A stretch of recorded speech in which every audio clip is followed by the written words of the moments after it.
त्यांनी समोरच्या आरशात बघत हळूवार दाढीवरून खोरे फिरवलं.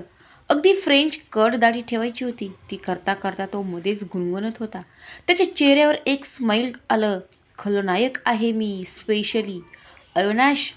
तुझ्या लाईफमधला त्यांनी खोरं बाजूला फेकून दिलं आणि आरशाच्या दोन्ही बाजूला हात ठेवून स्वतःच्या प्रतिबिंबाकडे डोळे तिरपे करून पाहिलं.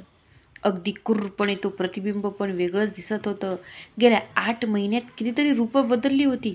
काय करणार, जगायचं होतं, तेही याच देशात. पण कोणाला माहिती होतं की तो ह्याच देशात आहे. पोलीस पोलीस कुत्र्यासारखे त्याच्या मागे होते. आणि का नसणार? देशातल्या एका मोठ्या उद्योगपतीने त्याची सगळी माणसं त्याच्या मागे लावली होती. पण तो पण काही कमी नव्हता. गेल्या 5 वर्षात त्याचा उद्योगपतींचा बराच पैसा त्यांनी लुबाडला होता, जो आत्ता कामी येत होता. लवकरच एक भयंकर प्लॅन त्याच्या मनात शिजत होता. पण त्यापूर्वी अजून त्याला कुठल्या तरी गोष्टीची शहानिशा करायची होती. तो विचार करतच होता की बेलचा आवाज आला आणि त्याच्या शरीरावर टॉवेल घातला आणि तसेच दरवाजाजवळ गेला की होलमधून बाहेर डोकावलं आणि मग दरवाजा उघडला. Sir, breakfast. समोरच वेटर मूव्हिंग टेबल आतमध्ये ढकलत बोलला. त्याने इशाऱ्यानेच त्याला जायला सांगितलं. तो वेटर जाताच त्याने ब्रेकफास्ट नीट पाहिला. टेबलचा खालचा भाग कपड्याने झाकला होता. तो उघडला. त्याच्या एकदम कोपऱ्यात एक कागद दिसला. त्याच्या चेहऱ्यावर चमक आली आणि त्याने तो कागद घेतला आणि उघडला. बुलबुल अपने सनम से मिलने जा रही है. ते वाचून त्याच्या चेहऱ्यावर पुन्हा हास्य तळलं. अविनाश देसाई, आत्ता बघू तू काय करतोय. गेले 8 महिने तिला भेटला नाही तर तुला काय वाटलं, मला विश्वास होईल का की तू तिच्यावर प्रेम करत नाही? तो हसला आणि त्याने तो कागद हातात चुरगळला. राज आहे मी. माझा प्लॅन एकदम फुलप्रूफ असतो. आता 8 महिने तर मी तुला तडपावलाच, म्हणजे मला तरी अजून असंच वाटतं. बघू आत्ता तू स्वतःला कसा सावरतोय तो. तो डोळ्यातून आग ओकत बोलला. त्याने टेबलवरची एक सिगारेट घेतली आणि सोफ्यावर बसून लायटरने तो पेटवत धूर सोडू लागला. पण डोंट वर डिअर, मी तिला मारणार नाही. कारण तिला मारून तू आणखी काही दिवस दुःख सहन करून पुन्हा नॉर्मल होशील. जसं कार्तिकीच्या बाबतीत झालं अगदी तसंच होईल आणि तू पुन्हा पूर्वीसारखा आनंदी राहायला मोकळा होशील.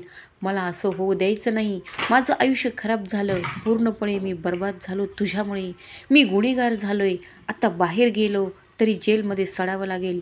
सो जितके दिवस मी आहे तितके दिवस तुला तडपवणार वेगवेगळ्या पद्धतीने. आता तुझी जुई समोर आल्यावर तुझ्यासमोर तिला तडपवताना मजा येईल. तो आसुरी हास्य करत बडबडला. त्याचवेळी घरात जुई तिची बॅग पॅक करत होती. मनात वेगवेगळे विचार सुरू होते. मुंबईला जायचं होतं, तो भेटेल का? आणि भेटल्यावर काय बोलेल? ओळख दाखवेल का की इग्नोर करेल? त्याला पाहून आपण आपला कंट्रोल तर सोडणार नाही. नाही, आता काही झालं तरी त्याला दाखवायचं की त्याच्यामुळे आपल्या आयुष्यात काहीच फरक नाही पडला. आपण खुश आहोत, खूप खुश. पण त्याला भेटायचं, त्याला नक्की भेटायचं, बघायचं आहे त्याला. ती विचारानेच ती अस्वस्थ झालेली. ती पटापट हाताला लागेल ती भरत होती. जुई, अगं, कल्याणीच्या आवाजाने ती दचकून भानावर आली. आंटी, काय झालं? कल्याणीकडे पाहून गडबडीत विचारलं. अगं बॅग असं कोण भरतं? कल्याणी आणखी थोडं रागवत बोलल्या आणि त्यांनी तिची बॅग पूर्ण खाली केली. आंटी सॉरी, ते कामाच्या टेन्शनमध्ये अशी भरली. मी परत पुन्हा. ती त्यांच्या हातातून बॅग घेत बोलली. राहू दे, मी भरते. काय काय हवे त्याची लिस्ट बनव. पुन्हा ते राहिलं असं व्हायला नको. कल्याणी आंटी ड्रेसच्या घडी घालत बोलल्या. आंटी तुम्ही कशाला? मी करते. जुई, अगं वेडू, अगं मी तुझी आई असते तर तू असंच केलं असतं का? कल्याणी थोडं दटावून विचारलं. जुई हलकेच हसली. पण खरंच जर कोणी तिला तिची शेवटची इच्छा विचारली असती तर अजूनही तिला त्यांची सून होण्याची इच्छा आहे हेच तिने सांगितलं असतं. त्यामुळे असं सासूकडून काम करून घेणे तिला पटत नव्हतं. तरीही त्या मात्र हक्काने तिचं सगळं करत होत्या. जेव्हापासून कल्याणी यांची ठीक झालेल्या तेव्हापासून तिला आयुष्यातील एक पोकळी भरल्यासारखं वाटायचं. आईची जागा जणू त्यांनी घेतली होती. अगं अशी का उभी आहेस? जा पटकन लिस्ट बनव आणि मला सांग. मी वरती काही खाऊ हवा असेल तर ते पण सांग. म्हणून ठेवते. कल्याणी बॅग पॅक करत बोलली. आंटी, मी लहान थोडीच आहे तुम्ही असं विचारत आहे. जणू मी शाळेतल्या ट्रिपला चालली आहे. जुई हसून बोलली. अगं माझ्यासाठी तू लहानच आहे. तसेही मागचे 4-5 महिने तू मला तुझ्या मुलीसारखं सांभाळलं आहे. तुला काय वाटलं मला काही आठवत नसेल का? अगं आठवतात बऱ्याच गोष्टी. कल्याणी थोडं भावूक होत बोलली. तू मला बऱ्याच वेळा हाताने जेवण घालायची, मला अंघोळ पण घातली आहेस. आणखी बरंच काही आठवतं. बोलता बोलता कल्याणीचे डोळे पाणावले. आंटी हे काय? तुमच्या डोळ्यात पाणी, तेही मी जाताना. मला काय तुम्ही सासरी पाठवत आहात का? जुईने डोळे बारीक करून विचारले. नाही ग बाई, तुला दूर करावंसं वाटत नाही, पण कधीतरी लग्न होणारच तुझं. मित्र म्हणते तू माझ्या मुलाशीच लग्न कर आणि बघ आयुष्यभर आपण दोघे एकत्र. बोलता बोलता अचानक कल्याणी एकदम शांत झाली. जुईकडे एकटक बघत होती. आंटी पुढे बोलल्या. जुई बोलली, मी पण ना काही पण बोलत असते. जाऊ दे, तू लिस्ट बनव. तुला मी चकल्या बनवून देऊ का? कल्याणी विषय बदलत बोलली. आंटी तुम्ही तुमच्या घरातल्यांबद्दल कधीच काही का बोलत नाही? जुईने विचारलं. नाही बोलायचं, मला जाऊ दे. माझं नशीब खूप खराब आहे. तशी प्रत्येकजण त्याच्या लाईफमध्ये खुश आहे. कल्याणी हसत बोलली. आणि तुमचं काय? तुम्ही खुश आहात? तिने विचारलं. का? काय झालेलं असं की त्याने तुम्हाला हॉस्पिटलमध्ये सोडलं? जुईने विचारलं. आणि कल्याणी थोडं गडबडली. सांगेन तुला कधीतरी, आत्ता नको. आता तू चालली आहेस ना, मग काळजी घे. कल्याणी डोळे पुसत बोलली. आंटी तिने हाक मारली. कल्याणीने तिच्याकडे पाहिलं. मला तुमची सून व्हायला खूप आवडेल. कल्याणी हसत बोलली, पण तिच्या डोळ्यात मात्र पाणी साचलेलं होतं. अगं वेडी, तू एखाद्या परीसारखी आहेस, तुला कोणी राजकुमार मिळेल. कल्याणी हसत म्हणून बोलली. तुमचा मुलगा राजकुमार नाही आहे का? तिने तोंड बारीक करून विचारलं. कल्याणी थोडी शांत झाली. जा लिस्ट बनव. कल्याणी पुन्हा विषय बदलत बोलली. आंटी तिने पुन्हा हाक मारली. आत्ता काय? कल्याणी खरंच मला तुमची सून व्हायचं आहे, ती रडवल्या आवाजात बोलली. आणि कल्याणी एकदम शॉक झाली. जुई काय झालं? कल्याणीने आत्ता काळजीने विचारलं. तशी जुई भानावर आली. उगीच अविनाशची आठवण येऊन भावूक झाली. काही नाही, मी बघते आणखी काही हवे आहे का? जुई स्वतःला सावरत बोलली आणि कपाट उघडून उगीच साहित्य बघू लागली. कल्याणी मात्र तिचं हे विचित्र वागणं बघून थोडं काळजीत पडली. दुसऱ्या दिवशी सकाळी ऑफिसमध्ये जाऊन तिने तिचं काम केलं. रात्रीची फ्लाईट होती येताना आणि कल्याणी तिच्या गळ्यात पडली. तिला त्यांना सोडून जाणं थोडं जीवावर आले, कारण गेले 8 महिने तिने त्या दोघांना कधीच स्वतःपासून दूर केलं नव्हतं. पण अविनाशची आठवण येताच ती सगळी विसरून जात होती. चल मी घेईन त्यांची काळजी, आणि आता दोघे पण व्यवस्थित झालो आहोत. अभि तर खूप इंडिपेंडेंट वागतो आजकाल, रिया बोलली. जुईने जाताना पुन्हा एकदा त्या दोघांकडे बघितलं आणि मग गाडीत बसली. राहुलने गाडी स्टार्ट केली. थोड्याच वेळात ते एअरपोर्टवर आले. तुझ्यासोबत कोण येणार होतं, ते कुठे आहेत? रियाने आसपास बघत विचारलं. विजय सर म्हणून आहेत, टेक्निकल हेड, ते येणार आहेत. जुईने इकडे तिकडे बघत बोलली.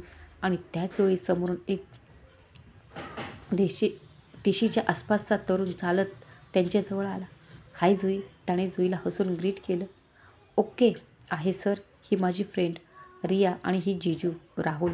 जुईने ओळख करून दिली. थोड्याशा गप्पा मारल्यानंतर फ्लाईटची अनाऊन्समेंट झाली. ओके जुई, मी पुढे जातो, तू पण ये, विजय बोलला आणि पुढे गेला. हे जुई, अगं भारी आहे हा, दिसायला पण आणि स्वभावाने पण. पण मला जीजू म्हणून चालेल, रिया डोळा मारत बोलली. आणि कोल्ड्रिंक पिणाऱ्या राहुलला एवढा ठसका लागला की त्याच्या तोंडातली सगळी कोक डायरेक्ट अंगावर गेली. राहुल यू स्टुपिड, रिया तिचे कपडे झाडत बोलली. आय एम सॉरी, राहुल लगेच सावरत बोलला. राहुल, दिस इज नॉट फेअर, तू माझ्यावर मुद्दामहून ओकला, रिया रागवत बोलली. ओकलो नाही, ठसका लागला, राहुल तिला करेक्ट करत बोलला. तुला ना मी जाम मारणार आहे, चल घरी, रिया रागात बोलली. तू काय मारणार? तू अविनाश पहिलं मारेल मला पण आणि इथल्या सगळ्यांना. जुईच्या लग्नात बोलते. चुकून जर अविनाशला खरंच हे कळलं तर त्या विजयसहित आपल्याला पण ढगात पाठवेल. मागच्या 8 महिन्यात 800 वेळा बोलला असेल. सी इज माइंड, राहुलने मनातच घाबरून एक सुस्कारा सोडला. बरं मी निघते. जुईच्या आवाजाने दोघंही भानावर आली. हो हो तुझा, आणि पोहोचल्यावर फोन कर, काही प्रॉब्लेम झाला तर लगेच कळव, ओके? रियाने तिच्या कपाळावर किस केलं. ओके. जुईने पण तिला साईड हग केलं आणि हात हलवून बाय करत ती आतमध्ये गेली. साधारण रात्रीच्या 11 वाजत ते लोक मुंबईत पोहोचले. जुई KB ग्रुपने हॉटेलमध्ये रिझर्वेशन केलं आहे, पण मला ॲड्रेस आठवत नाही. माझा फोन पण स्विच ऑफ झाला आहे. तुझ्याकडे कोणाचा नंबर आहे का बघ त्या फाईलमध्ये, कदाचित ज्यांच्यासोबत मीटिंग आहे त्यांचा नंबर आहे, विजय बोलला. हो, मी करते फोन, त्यांना जुई बोलली. आणि तिने फोनमधून अनुश्री मॅडमचा नंबर काढला, कारण त्यांच्यासोबत मीटिंग होती आणि त्यांचा नंबर तिच्याकडे आधीपासूनच होता. हॅलो मॅडम, मी जुई, रॉय ग्रुपमधून. हा, बोल अनुश्री. ते आम्हाला हॉटेलचा ॲड्रेस मिळेल का? जुई, मी सरांच्या PAचा नंबर देते, त्यांनी सगळी अरेंजमेंट केली आहेत, अनुश्री मॅडम बोलल्या. आणि जुईचे हार्टबीट्स वाढले. कोण असेल त्यांची PA? खूप सुंदर असेल का? नकळत तिचं मन असं झालं. तिने ओके बोलून फोन कट केला आणि दुसऱ्याच मिनिटाला तिचा फोन ब्लिंक झाला. तिने पटकन मेसेज ओपन करून पाहिला तर कोणीतरी आकाशचा नंबर होता, म्हणजे त्यांचा PA मेल होता. ती म्हणाली. तिने लगेच त्याला फोन केला आणि हॉटेलचा पत्ता घेतला. तिने एक दीर्घ श्वास घेतला आणि समोर पाहिलं की KB ग्रुपची बिल्डिंग समोर दिसत होती. आज 8 महिन्यानंतर ती इथं येत होती. तिची धडधड उगीच वाढली. खरंच आतमध्ये तो भेटेल का? विचारानेच तिला नर्वस फील झालं. पण एक ओढ मात्र त्या बिल्डिंगकडे पाहून मनातच फेर धरत होती. जायचं का? विजयच्या आवाजाने ती भानावर आली. हो हो, जाऊया, ती बोलली आणि गेटच्या दिशेने एक पाऊल टाकू लागली. नकळत जुन्या आठवणी मनात घर करू लागल्या आणि तिचे डोळे पण पाणावले. पण तिला कमजोर पडायचं नव्हतं, निदान त्याच्यासमोर तर बिलकुल नाही. तिने स्वतःला सावरलं आणि आतमध्ये गेली. रिसेप्शनमध्ये कोणीतरी नवीन मुलगी होती. विजयने तिला अनुश्री मॅडमची केबिन विचारली. तिने थोडा वेट करायला सांगितलं. दोघे पण सोफ्यावर बसले. जुई ऑफिस निहाळत होती. 8 महिन्यात काहीच बदल झालेला नव्हता. फक्त एम्प्लॉई थोडे वेगळे वाटत होते. कोणीच ओळखीचं वाटत नव्हतं. तेवढ्यात ऑफिसमध्ये लगबग सुरू झाली. तिथे असणारे 2-3 एम्प्लॉई लगेच तिथून पळाले. समोरची रिसेप्शन पण थोडं टेन्शनमध्ये उभे राहून तिचं काम करू लागली. आर्थिक CEO आले. विजय आणि तिच्या मागे उभा राहिला आणि जुईचा श्वास घशातच अडकला. तिच्या हातांच्या मुठीत घट्ट आवळल्या गेल्या. टेन्शनमध्ये तिला उभं राहायचं पण लक्षात आले नाही. ती तशीच बसून राहिली. कसली पर्सनॅलिटी आहे यार, खतरनाक, एकदम कडक. मला वाटत होतं की एवढा मोठा CEO थोडा म्हातारा असेल, पण यार हा तर एकदम तरुण वाटतोय. पल्स जिम लवर पण वाटतंय. त्याची बॉडी बघितली का? विजय सुस्कारा सोडत खाली बसला आणि जुईने आत्तापर्यंत रोखून धरलेला श्वास सोडला. तिने घाबरून पाठीमागे पाहिलं पण कोणी दिसलं नाही. गेले ते, तू बघायला हवं होतं. जाम खतरनाक व्यक्तिमत्व होतं, विजय पुन्हा बोलला. तिने पुढे बघत हुंकारा दिला. जुई, आपण त्यांच्या कंपनीत आलोय, सो ते आले की उठायचे मॅनर्स थोडे फॉलो कर. आता कदाचित त्यांचं लक्ष गेलं नसेल म्हणून, पण या अशा लोकांना त्यांना इन्सल्ट केलेलं आवडत नाही. सो नेक्स्ट टाईम ते येतील तेव्हा उठून उभी राहा, विजय तिला समजावत बोलला. तिने मानेने होकार दिला. तेवढ्यात रिसेप्शनवालीने त्यांना अनुश्रीच्या केबिनमध्ये जायला सांगितलं, जी 3ऱ्या फ्लोअरवर होती. इकडे. हो, was that girl and boy? अविनाशने थोडे पुढे येताच विचारलं. आत्ताच तो ऑफिसमध्ये आलेला, पण आज त्याला खूप वेगळं फील होत होतं. काहीतरी अनामिक ओढ जाणवत होती. रिसेप्शनमध्ये पाठमोरी एक मुलगी बसली होती. तो एकच तिच्यासोबतचा मुलगा उठून उभा राहिला होता, पण ती मुलगी तशीच बसून होती. क्षणभर त्याला तिथे जाऊन त्या मुलीला पाहण्याची इच्छा झाली, पण तो स्वतःच्या इच्छेवरच चमकला होता. कारण आजपर्यंत मनात कितीतरी प्रयत्न करूनही जुई व्यतिरिक्त कुठली मुलगी पाहायची त्याची इच्छा झाली नव्हती. पण आज काहीतरी वेगळं जाणवत होतं. त्याच्या छोट्याशा हृदयात आज खूप जास्त खळबळ माजली होती. सर प्रोजेक्टसाठी आले आहेत दिल्लीवरून. आकाश त्याच्यासोबत थोडा पळत बोलला, कारण त्याला अविनाशचा चालण्याचा स्पीड कॅप्चर होत नव्हता. दिल्ली नाव ऐकून क्षणभर तो थबकला. त्यांचे नाव काय आहे? कोणत्या कंपनीतून आलेत? अविनाशने थोडं अस्वस्थ होत विचारलं. आकाश पुढे काही बोलणार तेवढ्यात, सर मीटिंगसाठी सगळे जमलेत आहेत, साने तिथे येत बोलले. Okay fine, let's go. Avinash त्याचा कोट नीट करत बोलला आणि मीटिंग हॉलमध्ये गेला. सगळे त्याला बघून उठून उभे राहिले आणि तो बसला की लगेच मीटिंग सुरू झाली. समोर प्रेझेंटेशन सुरू होतं, पण त्याचं लक्ष मात्र लागत नव्हतं. हृदय आज उड्या मारत होतं. मनात काहीतरी ओढ लागलेली, त्याला पण कळत नव्हतं. पण आज त्याचं मन लागलं नव्हतं. त्याची स्वतःवरची चिडचिड होऊ लागली. तो वैतागून उठून उभा राहिला, तसं त्याच्या समोरचे लोकसुद्धा घाबरवून उभे राहिले. What happen sir? काही चूक झाली का? मी व्यवस्थित करतो प्रेझेंटेशन, देणारा माणूस घाबरून बोलला. त्याला AC मध्ये पण घाम फुटला होता. Sane, handle it, I am not feeling well. तो तो बोलला आणि तिथून लगेच बाहेर पडला. आकाश पण हातातल्या फाईल सांभाळत त्याच्या मागोमाग पळाला. त्याची पाऊल आता त्याच्याही न कळत अनुश्रीच्या केबिनकडे पडत होती. काय होतं आणि कशासाठी होतं काहीच कळत नव्हतं, पण त्याचं हृदय त्याला तिकडेच नेत होतं. आकाश न कळून उगीच मागे मागे जात होता. अनुश्रीच्या केबिन येताच त्यांनी न थांबता दरवाजा उघडला आणि समोर पाहिलं. अनुश्री तिच्यासमोर बसलेल्या 2 व्यक्तींसोबत हसत खेळत होती. ती एकदम दरवाजा उघडून गडबडून गेली आणि आत्ता अविनाशला समोर पाहून जास्त दचकली. ती लगेच उठून उभी राहिली. सर तुम्ही? अनुश्रीच्या तोंडून एवढेच शब्द बाहेर पडले, जे ऐकून विजय पण उभा राहिला आणि मागे वळून बघू लागला. ती मात्र पुन्हा एकदा धडधड त्या काळजाला सावरत तशीच खाली बसून होती. हॅलो सर, यांना आम्ही प्रोजेक्ट डिस्कस करत होतो. हे दिल्लीचे क्लायंट, अनुश्री बोलली. अविनाशची नजर अजूनही पाठमोरे बसलेल्या तिच्यावरच होती. तिचे स्ट्रेट केस आणि थोडासा ब्लू कलरचा टॉप फक्त दिसत होता. पण फक्त तेवढा फ्रेंडसुद्धा त्याला काफी होता. पण तीच होती जुई. त्याच्या मनाने त्याला कौल दिला होता.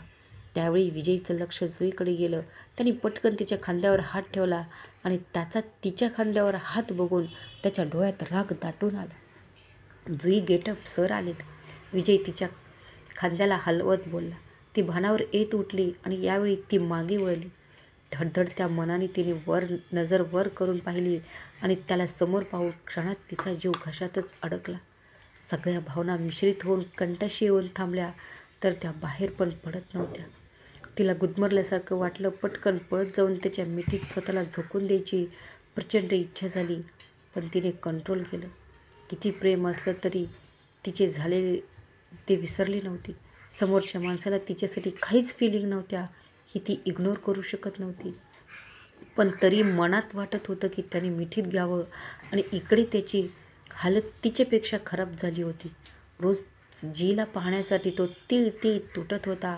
आज ती समोर होती. 8 महिन्यानंतर तिला पाहून तो बर्फासारखा एकाच जागी उठून उभा होता. क्षणभरापूर्वीचा राग गायब झालेला. आता त्याला कळत होतं की सकाळपासून त्याचं हृदय का अस्वस्थ होतं, का ते इकडे ओढ घेत होतं. आज त्याची मालकीण आलेली आणि म्हणून ते त्याला विरोध करून तिच्याकडे पळत होतं. त्याचा आतल्या आत स्वतःशी मनाशी संघर्ष सुरू होता. सर तुम्हाला काही हवं आहे का?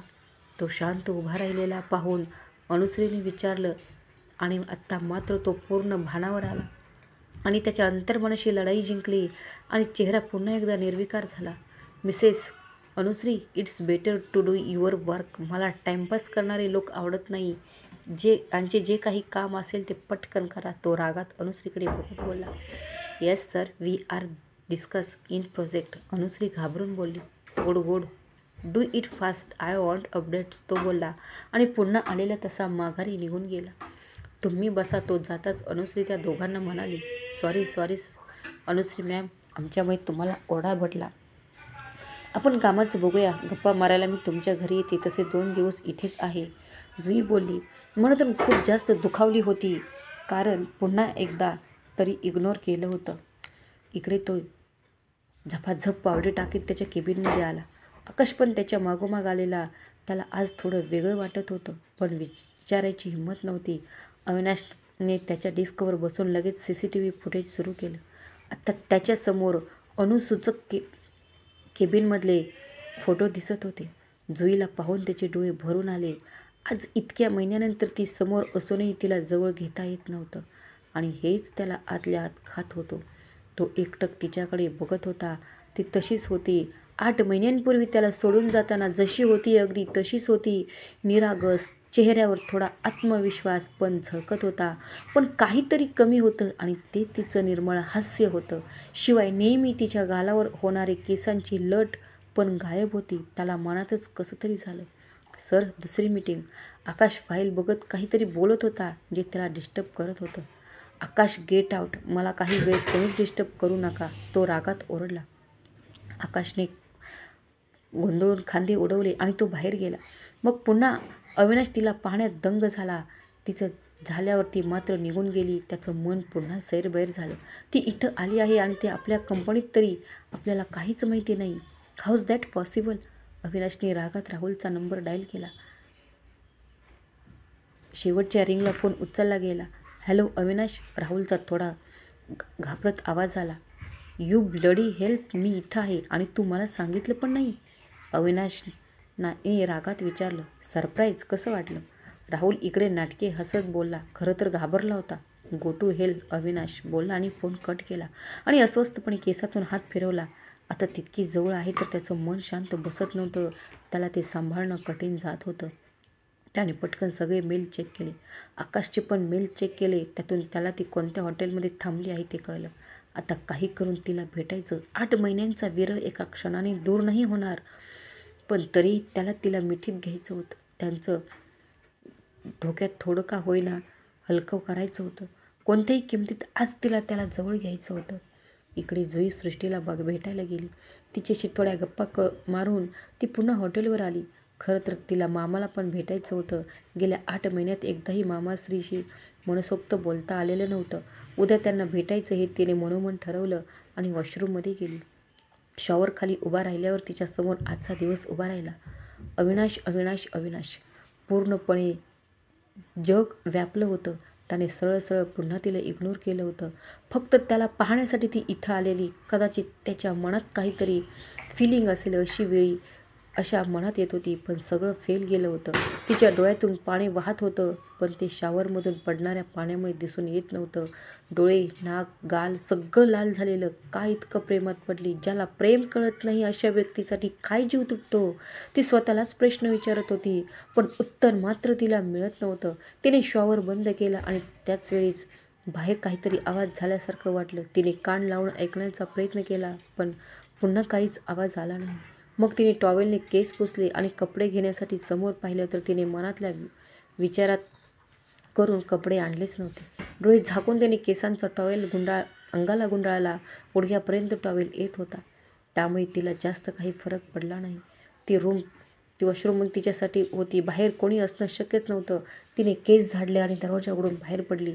ती ड्रेसिंग टेबल समोर उभा राहणार तेवढ्यात जुई एक ओळखीचा आवाज कानावर पडला आणि ती शॉक झाली. तिने दचकून मागे पाहिलं तर समोर चेअरवर तो आरामात बसलेला. एक पाय दुसऱ्या पायावर ठेवून तो तिलाच बघत होता, अगदी एकटक. अविनाश सर, तिच्या तोंडून हलकेच आवाज फुटला, पण तिला तिच्या डोळ्यावर विश्वास बसत नव्हता. नक्कीच हे स्वप्न आहे की भास आहे? तो इथं असणं शक्य नाही. ते नकारार्थी मान हलवत त्याच्याकडे एक एक पाऊल टाकत होती. तो बसलेली चेअरवर जवळ इथेच ती वाकली, कारण अजूनही तो तिला दिसत होता. त्याच चेअरवर बसून तिला बघताना त्याची नजर तिला घायाळ करून गेली. नाही, ते इथं नाही येणार. तिने मनाला जोरात झटका दिला आणि त्याच वेळी तिच्या लक्षात आलं की तिने फक्त टॉवेल घातला आहे. तो खरं आहे की माहीत नाही, पण तिने मात्र एका हाताने पटकन टॉवेल पकडला आणि तिथून पळत जाणार तोच त्याने तिचा हात पकडला आणि ते दचकून मागे पाहिलं आणि त्याच वेळी त्याने तिला स्वतःकडे ओढलं. ती डायरेक्ट त्याच्या मांडीवर जाऊन पडली. त्याच्या हातात तिचे हात कमरेवर होते. ते वर करून त्याने त्याच्याकडे पाहिलं. तो खरंच तिथे होता. त्याच्या हाताने त्याच्या छातीची अंग धडधड दोन्ही जाणवत होतं. तिचे डोळे क्षणात पाणवले. त्याला पाहून ती सगळं जगणं विसरली आणि तो पण सगळं विसरून गेला आणि आयुष्याने तिला मिठीत घेतलं. ती पूर्ण ब्लँक झाली. काय होते काहीच कळत नव्हतं, पण तिचा एक हात अजून एका टॉवेल घट्ट पकडून होता आणि दुसरा हात त्याच्या छातीवर होता. तिचं हृदय भित्र्यासारखं फास्ट झालेलं आणि तेव्हाच त्यांनी तिचा टॉवेलवरचा हात आणि छातीवरचा हात बाजूला करून तिला आणखीन घट्ट मिठीत घेतलं. तिने डोळे गच्च करून मिठीत घेतलं. त्या मिटलेल्या डोळ्यातून आता पाणी वाहू लागलं. तिच्याही नकळत तिचे दोन्ही हात त्याच्या पाठीवर आपोआप गेले. अविनाश डोळे मिटून तिला फक्त अनुभवत होता. गेल्या 8 महिन्यातून जे मिस करत होता ते हेच होतं, तिची मिठी, तिची जवळ असणं. आता त्याच्यासाठी खरंच स्वर्गसुद्धा ठेंगणं झालेलं. कितीतरी वेळा दोघे पण घट्ट मिठीत होते. अगदी कालचक्र त्यांच्यासाठी जणू थांबलं होतं. थोड्या वेळाने तो हळूहळू भानावर येत होता. ती त्याला काहीच विरोध करत नव्हती आणि का करत नव्हती जे त्याला पण माहीत होतं, कारण ती अजूनही त्याचीच होती. त्याला मनोमन आनंद झालेला, पण त्याला तिला गमवायचं नव्हतं.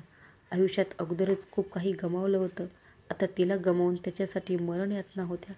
त्याने एक दीर्घ श्वास घेतला आणि तिच्या धुतलेल्या केसांचा सुगंध त्याच्या नाकात शिरला. अजूनही तिच्या केसातून पाणी टपकत होतं, ज्यामुळे त्याच्या हाताच्या बाहेर दिसत होत्या. मानेवरच्या केसातून उगवलेली काही पाण्याची थेंब तिच्या गोऱ्या स्किनवर चमकून दिसत होते. त्याचं लक्ष आता कुठे तिच्याकडे गेलं. तिचा गोरा खांदा उघडी पाठ दिसत होती, फक्त टॉवेलवर होती. इतका वेळ त्याचं लक्ष गेलंच नव्हतं. त्याने लगेच नजर दुसरीकडे केली, पण मिठी मात्र सोडली नाही. हाऊ आर यू त्याने विचारलं, पण तिच्याकडून काहीच उत्तर आलं नाही. जुई हाऊ आर यू तिच्या उघड्या खांद्यावर हात टेकवत त्याने विचारलं, आणि यावेळी तिच्या पाठीच्या काड्यातून एक थंडगार लाट गेली, ची जाणीव झाली. शहारावून तिने अंग चोरून घेतलं. ती पटकन त्याच्यापासून अलग होण्यासाठी मागे होण्याचा प्रयत्न करू लागली, पण त्याने मिठी आणखी घट्ट केली. Tell me why are you here त्याने तिच्या केसांवर हलकेच हात फिरवत विचारलं. ती जबरदस्त घाबरली होती, थोड्या वेळ बेभान झालेली ती, पण आत्ता पूर्ण शुद्धीत आलेली, आणि फक्त आपण टॉवेलवर आहोत हे लक्षात येत तिचे गाल टोमॅटोसारखे झालेले. तिने त्याच्या पाठीवरचे हात काढले आणि छातीवर ठेवले. सर लिव ती त्याच्या छातीवर जोर देत बोलली. It's okay I want mind तो तिच्या मानेचा स्मेल घेत बोलला. तिचा तोच स्मेल त्याला बेभान करत होता. त्याला तिला सोडू वाटत नव्हतं, आणि त्याचे परमश्वास मानेवर पाठीवर पडतात तिला तिच्या शरीरात स्पार्क जाणवत होते. डू यू मिस्ड मी त्याने विचारलं. नो तिने बसं उत्तर दिलं. डिड नॉट मिस यू तो तिच्या मानेवर हलकेच किस करत बोलला, आणि तिने पटकन खांदा चोरून घेतलं. नाव टेल मी तर फक्त माझ्यासाठी आलीस ना, हो ना विचारलं. ऑफिस वर्क ती श्वास कंट्रोल करत बोलली. तिला त्याच्या मिठीतून बाहेरही जायचं होतं, आणि त्याच्या मिठीतही राहायचं होतं. द्विधा मनस्थितीत होती. त्याचा स्पर्श आणि त्याचे श्वास दोन्ही तिला बेभान करत होते.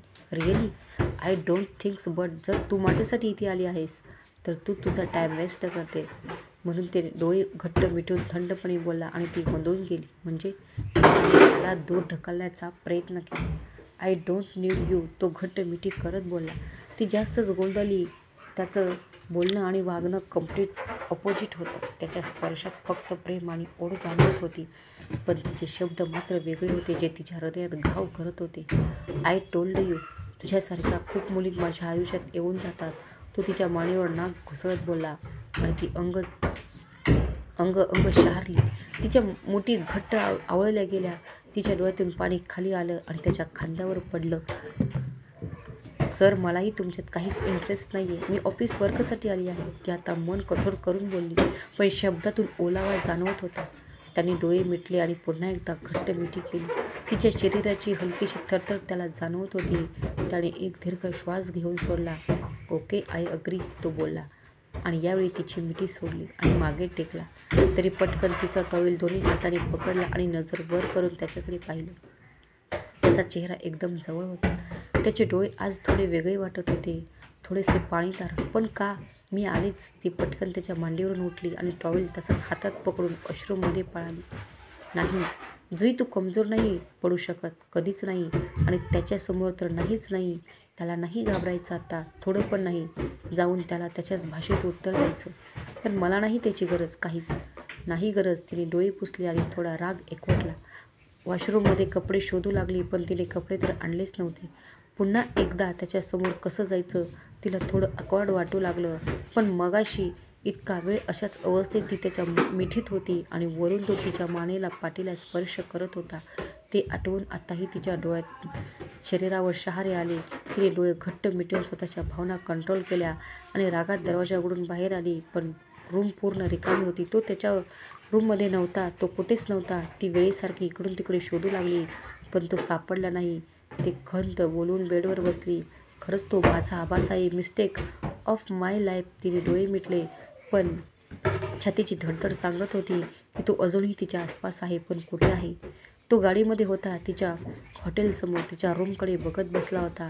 डोळ्यात थोडंसं पाणी होतं, पण तो खाली पडू देत नव्हता. त्यांनी मान तिरकी करून त्याच्या शोल्डरवर तिच्या डोळ्यातलं पाणी पाहिलं, आणि त्याचं नाव गलबलून आलं. त्याला वाटलं होतं की तिला मिठीत घेऊन थोडंसं मन शांत होईल, इतक्या दिवसांच्या विरहाच्या वेदनेवर हळूवार फुंकर मिळेल. पण झालेली वेगळीच. वेदना त्रास देत होती. मन दुपटीने अस्वस्थ झालेलं, आणि हृदय तिच्याकडे खेचलं जात होतं. तरीही एक दीर्घ श्वास घेतला आणि मागे सीटवर डोकं टेकवलं. किती जड जात होतं तिला हर्ट करणं. ती समोर असताना तिला इग्नोर करणं हे फक्त त्यालाच माहिती होतं. शब्दात सुद्धा ते दुःख सांगता येत नव्हतं. त्यांनी दोन्ही हात छातीशी कवटाळून घेतले होते, आणि तिकडे रूममध्ये सुद्धा जुई कुशीत घेऊन अश्रू ढाळत होती, आणि दूर कुठेतरी गाणं सुरू होतं. त्यांच्या मनाची स्थिती जणू सांगत होतं, देवा तुझ्या गाभाऱ्याला उंबराच नाही, सांग कुठे ठेवू माता कळनाच काही. देवा कुठे शोधू तुला मला सांग ना, प्रेम केलं एवढाच माझा रे गुन्हा. देवा काळजाची हाक ऐक एकदा तरी, माझ्या या जीवाची आग लागू दे तुझ्या. काय फडफड ही काया काळजामध्ये कोसमत तुझी रे, होती का कधी माणसाचा तू जन्म गे. डाव सो मांडला मोडू दे, का हात सुटले श्वास मिटले ठेच लागे. उत्तरांना प्रश्न कसे हे पडले, अंतराचे अंतर कसे ना कळले. देवा काळजाची हाक ऐक एकदा तरी, माझ्या या जीवाची आग लागू दे तुझ्या ओरी. आर पार काळ जात का दिलास घाव तू. तो रात्रभर तिथेच होता, तिच्या रूमकडे बघत बसला होता. त्याची लाईट बंद झालेली तरी त्याची नजर त्यावरून हटत नव्हती. उर्वरित भाग लवकरच. श्री स्वामी समर्थ.